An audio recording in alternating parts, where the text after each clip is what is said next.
Good morning, Davao, Mindanao, North, South, East, and West. But before we get started, do me a favor to like this video, share this with your friends, and subscribe to this channel for quality content like this. My name is Elijah Hilcacho, your newscaster for today. For the headlines, weather forecast.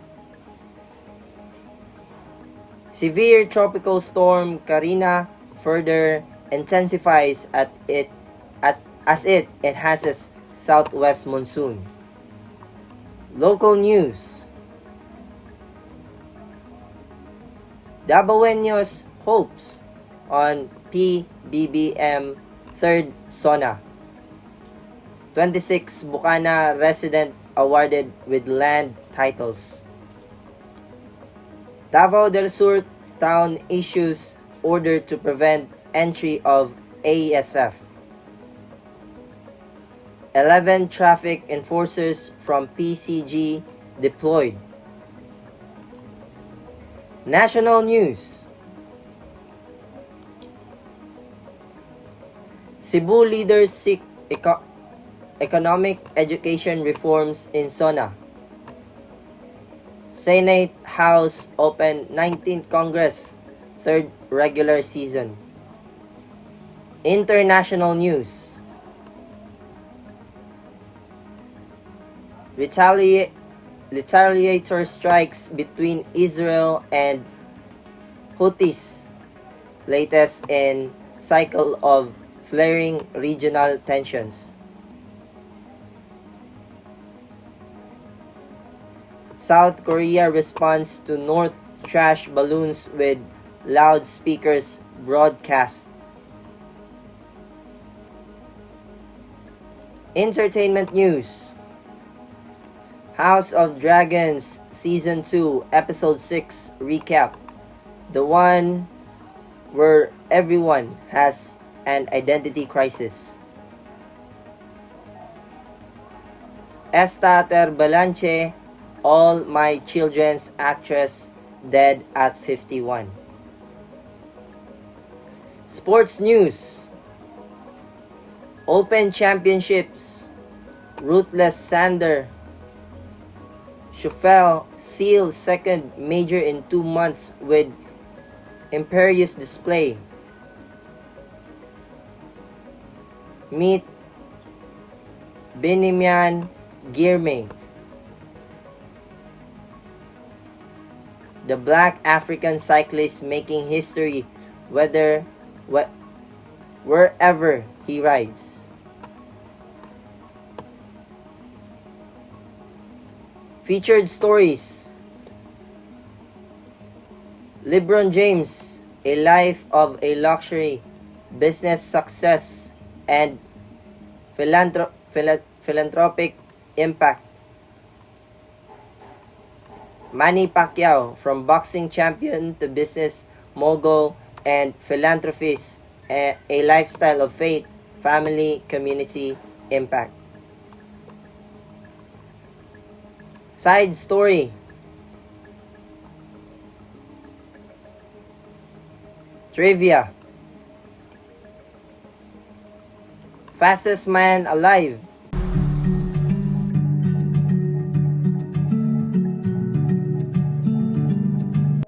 Weather forecast. Severe tropical storm Karina intensified further offshore, prompting the Philippine Weather Bureau Pag-asa the rise wind warning for parts of Cagayan Valley. The storm, now packing maximum sustained winds of 100 kilometers per hour, is expected to remain far from land but will bring moderate to heavy rain to the eastern part of Cagayan and Isabela. Residents in this area should brace for potential flooding due to heavy rainfall.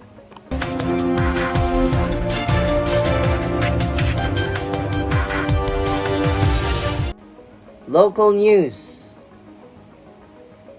Davaoenos hopes on PBBM 3rd SONA.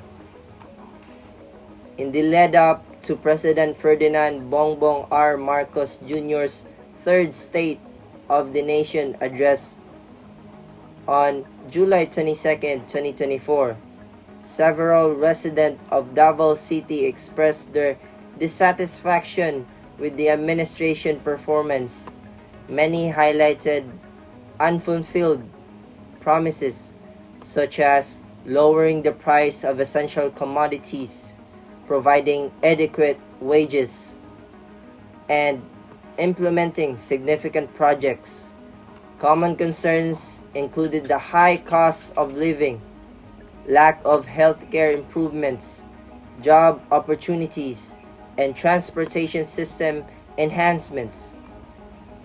Individuals like college student Norman and university student Eliza Casas rated the president's performance poorly and called for more transparency and accountability, particularly regarding his numerous international trips. In addition, various community members and labor groups voiced their frustrations and hopes for the SONA. A construction worker and sari-sari store vendor emphasizes the need for solution to soaring prices, while student leader Gab criticized the president's weak performance and expressed hope for undisclosed accomplishments to be revealed. The National Wage Coalition, represented by Jody Miranda, pointed out the contrast between the promised reductions of rice prices and the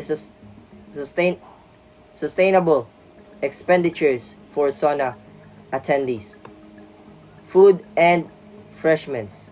With over 2,000 guides confirmed, the upcoming SONA and set to be the largest in history. Although Vice President Sara Duterte has notably chosen not to attend, having recently resigned from the key positions in the Marcos administrations. 26 Bukana residents awarded with land titles. After years of relentless efforts, 26 beneficiaries of Maralitang naninirahan sa Manggahan Association Incorporated Phase 2 were awarded land property titles on July 18, 2024. The ceremony, held in Davao City, marked the fruition of their long journey under the Community Mortgage Program (CMP), which aims to provide low-income group with the land ownership and foster sustainable communities. Romana Tatad Behelot, the association president, expressed the collective joy of beneficiaries, noting that they had waited 26 years for this moment. Established in 1998, the association faced numerous challenges, including opposition and accusation of fraud, but preserved the persistent community collaboration and dedication.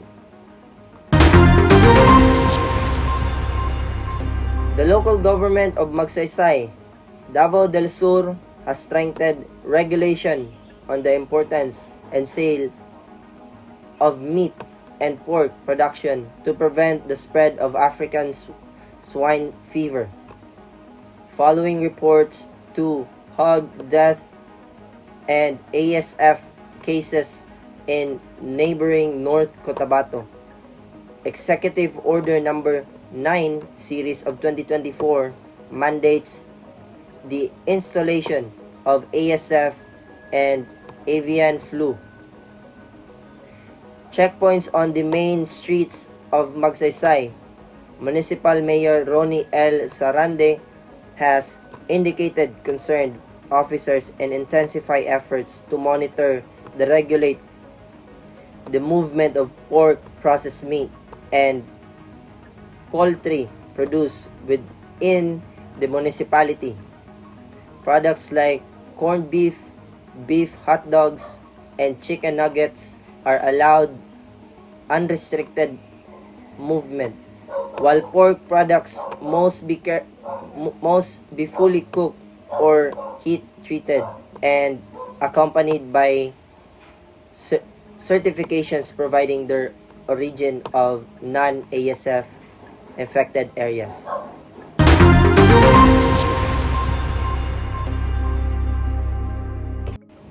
11 traffic enforcer from PCG deployed.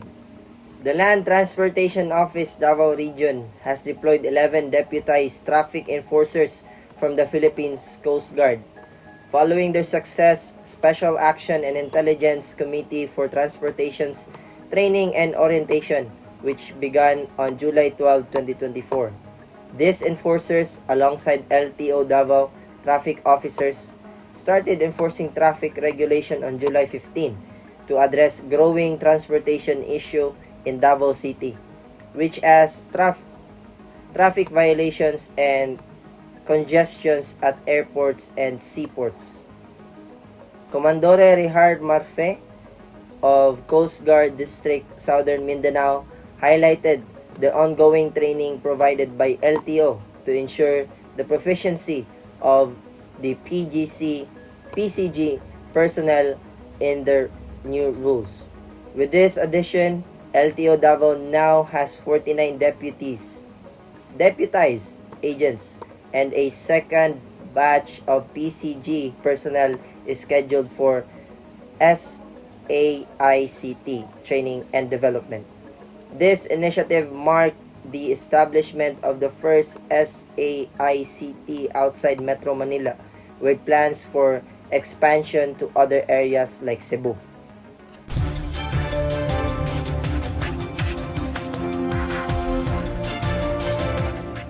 National news. Cebu leaders seek economic education reforms in SONA. Local Cebu executives are eager to hear President Ferdinand Marcos Jr. address key issues in the third state of the nation address. On July 22, 2024, Cebu City Representative Eduardo Rama Jr. anticipates updates and legislative priorities that support economic development, educational improvements, agricultural growth, and policies on artificial intelligence. Acting Mayor Ramon Alvin Garcia hopes the President will focus on mass transportation, water shortage, and housing initiative like Pambansang Pabahay para sa Pilipino program. Mandu City Mayor Jonas Cortez emphasized that need for progress reports on previous promises, particularly in education and socialized housing, viewing education as crucial for combating poverty. He also highlights the urgency of addressing global warming, advocating for comprehensive strategies and international cooperation to tackle climate changes. Senate House opened 19th Congress third regulation season. On July 22, 2024, Senate House of Representatives convened for the opening of the third regular season of the 19th Congress, preceding Presidential Ferdinand Marcos Jr.'s third State of the Nation. Senate President Francis Cheese Escudero, presiding over the season with all 23 senators present, emphasized prioritizing legislation that genuinely benefits the public, avoiding bills that cause political division. Key legislative priorities including amenities to the Electric Power Industry Reform Act (EPERA), the Corporate Recovery and Tax incentives for enterprises, maximum opportunities for the economy bill, the Foreign Investors Long-Term Lease Act reforms to Philippine capital markets, the Archipelago Sea Lane Act, the Right of Way Act, excise tax on a single-use plastics, rationalization of mining fiscal regime, recreation of Department of Water Resources and amendments to rice tarification law.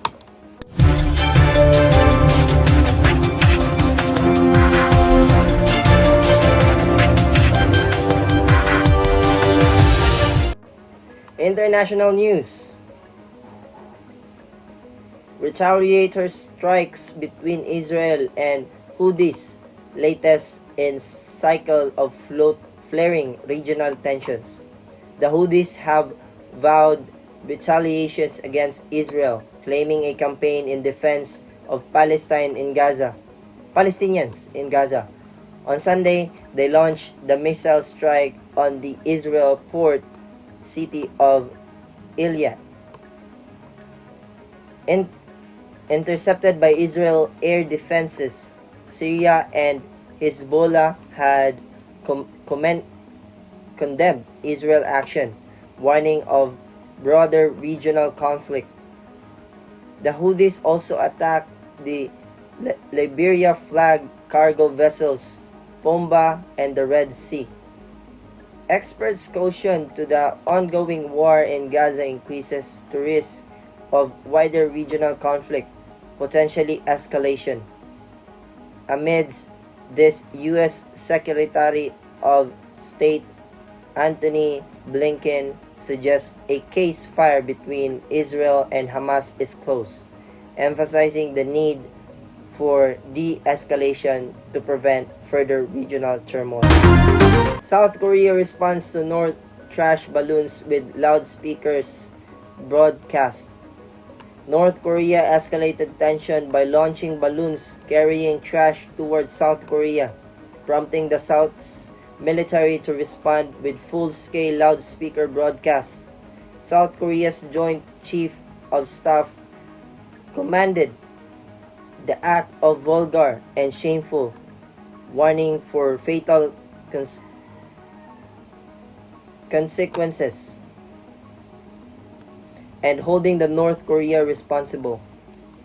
This move is part of ongoing conflict where South Korea activists have previously sent propaganda balloons into the north, angering Pyongyang. In retaliation, North Korea have been sending thousands of trash-filled balloons since May. South Korea broadcasts, which include propaganda, world news, and K-pop music, are seen as an effective psychological warfare tactic.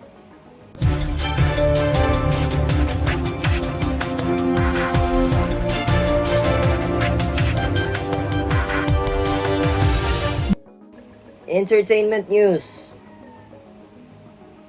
House of the Dragon Season 2 Episode 6 recap. In the other cerebral episode of House of the Dragon, Rhaenyra Emma D.R.C. faces the identity crisis as she navigates life without demon Matt Smith, and with a depleted stock of dragon riders following the loss of Rhaenys Bess and the dragon Malice. Rhaenyra prioritized finding another dragon rider despite Jaehaerys Harry Cole seemingly genius plan to deep dive into the Targaryen family tree. Their attempt to recruit for Stefan Darklyn, Anthony Flanagan, ends the disaster when Sea Smoke rejects the barbecues him. Eventually, Corlys Valerian's Stephen Toussaint illegitimate son, Adam of Holt, Clinton Liberty, successfully bonds with Seasmoke. Corley's accept Reyna's offer to be her hand, strengthening the team black, but Rhianra still faces skepticism from her small council and even her son, Jaquiris. However, Maisari Sonaya Mizuno believes that Rihanna's capability to win the war without demon.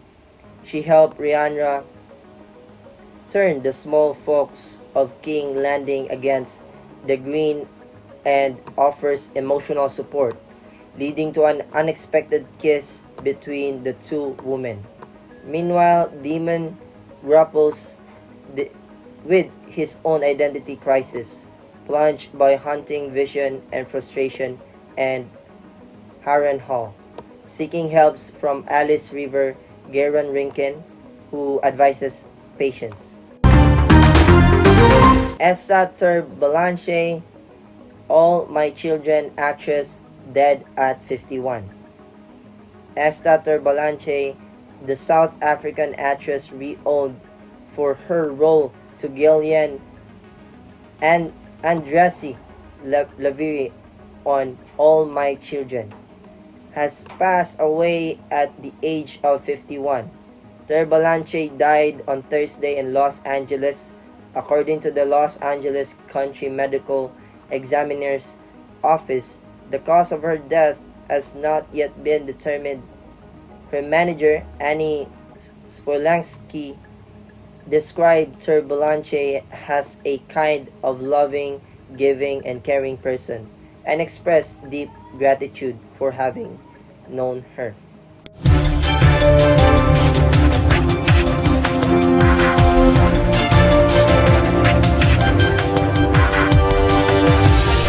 Sports news. Open Championship. Ruthless Sander Schauffele seals second major in 2 months with imperious display. Just over 2 months ago, Sander Schauffele was considered one of the most talented golfers yet to win a major title. On Sunday, the Americans secured the Open Championship, marking his second major victory. Schauffele ranked number 3 in the world, dominating at Royal Tron in Scotland with the flawless 6 under 65 in the final round, finishing 2 strokes ahead of Billy Horschel and Justin Rose with a total score of 9 under par. This win makes Schauffele the first golfer to capture the major in a single season since Brooks Koepka in 2018. It also completes the American sweep of the 4 men's major championship for the first time since 1982.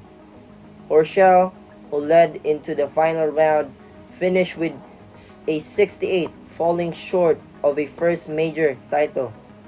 Rose, shooting a 67, matched his personal best in majors since his 2013 US Open victory. Thurston Lawrence of South Africa and Russell Henley finished tied 4th and 6th respectively, while world number 1 Scotty Schauffele shared 7th place. Met Benyan Germain, the black African cyclist making history wherever he rides. Benyan Germain has made history at his first year's Tour de France, become the first black African rider to win stage. The 24-year-old from Eritrea has not only achieved the milestone but has also claimed 2 additional stages, showcasing his prowess as world-class sprinter. Germain, who previously made his history as the first black African to win the stage of the Giro d'Italia, hopes to success will inspire to a black cyclist to enter the sports and archive greatness.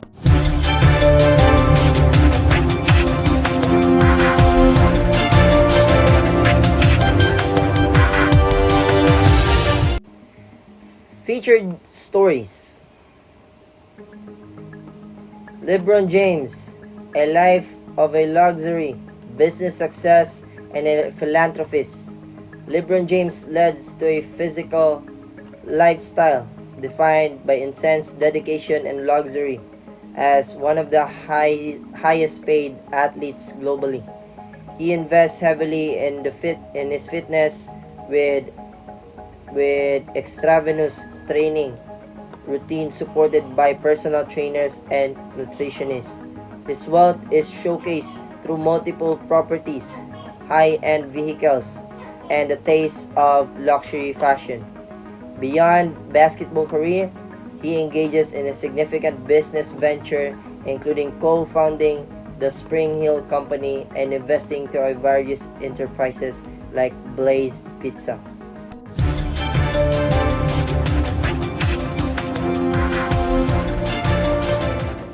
Manny Pacquiao, from boxing champion to business mogul and philanthropist.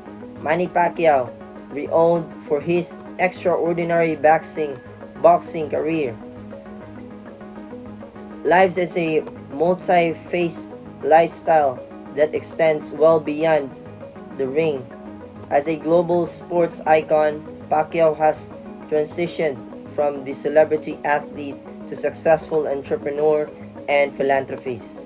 His lifestyle reflects a blend business acumen and deep commitment to social causes. He has invested in various businesses including real estate, entertainment, and even basketball teams in the Philippines. Pacquiao's ventures are often driven by his desire to give back to the community and uplift his home country. Side story. Let's watch this.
Trivia. Fastest man alive. As of 2024, the title of fastest runner alive belongs to Irion Knighton. He set the world record for 200 meters with a time of 19.49 seconds at the 2023 World Athletics Championship. Knighton, a prodigy from the United States, became the youngest athlete that holds this record at just 20 years old, showcasing a remarkable speed of potential for future achievements in track and field. That is our news for today. Thank you so much for watching this video. Don't forget to like, share, comment, and subscribe. If you have any questions, just comment down below. For more content like this, please subscribe. Once again, my name is Elijah Hilcacho. Good morning, Davao.